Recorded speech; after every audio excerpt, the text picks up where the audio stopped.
Okay, before I send this motor off and even go down this road trying to acquire service, I want to make sure I'm doing this correctly.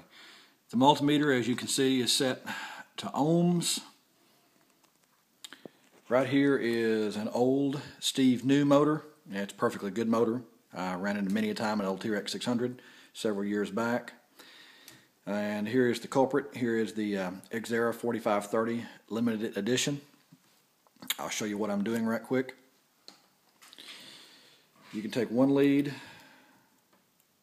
right here on the motor shaft.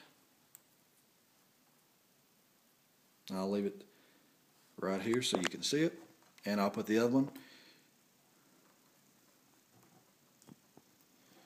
right here. Touch a lead right here. As you can see, nothing. No reading. Move up to the red. Nothing. No reading. Every motor I have, this is the exact same setting that I get. Nothing. Okay? If I take the Xera right quick,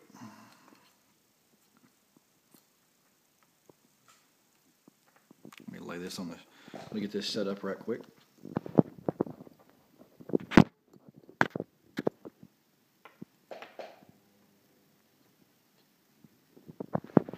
Okay, the probe is, negative probe is on the motor shaft. Take the positive probe here. If I touch it to a bullet, you get a reading.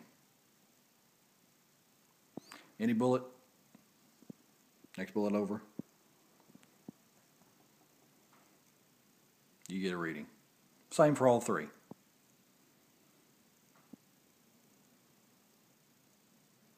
I'm not holding it down well. There we go.